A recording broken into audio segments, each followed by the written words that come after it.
During the division of the state, Polavaram was declared a national project, sir. And it is clearly stated in the AP Reorganization Act that Polavaram project is a national project and it will be executed by the center. But if you see today, sir, the execution of the project is not going according to plan anywhere. The funds for the project are not being given in time, and it is no way treated like a national project, sir. Polavaram project is the lifeline of our state, Andhra Pradesh. During the division, they said that Polavaram project will be done, sir. It was there in the AP Reorganization Act. It clearly states. But if you see, there are various issues which are coming up, sir. During the course of the project, and because of the new land acquisition rules, the cost of the project shot up. The land acquisition and R&R cost shot up, and the central government and Jal Shakti approved the cost estimate at 55,548 crores. The technical advisory committee passed it in 2019, sir. But till now, the finance department is yet to ratify it, and it's still pending for approval from the finance department, which is not good, sir. It is not happening with any national project.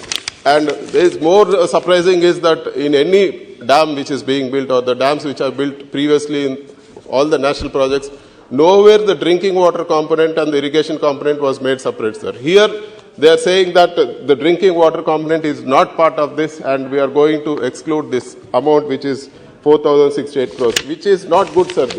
You can't build a dam and say it's not meant for drinking, it's only for irrigation, and if you are going to use for drinking water purpose, we are going to reduce the amount. It is not fair for the department to say this. And Mr. Chairman, sir.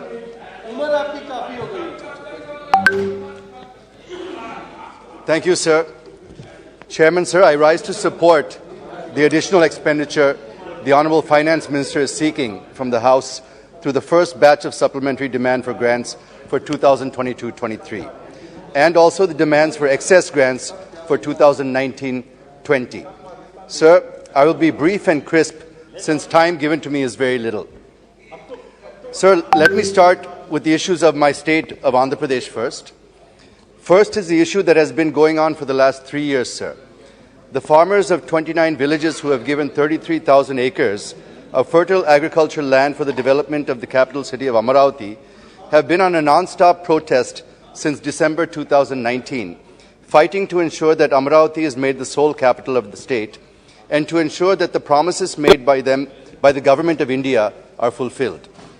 In a few days from now, that is on the 18th of December 2022, we are going to mark 3 years of protest.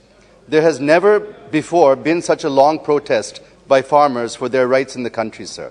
I appeal to the Honourable Prime Minister, through the Honourable Finance Minister, to announce that Amaravati will remain the capital of AP. I also request her to provide the funds for the development of Amaravati, as all the development projects are at a standstill. Secondly, sir, I come to Polavaram, the lifeline of Andhra Pradesh, sir.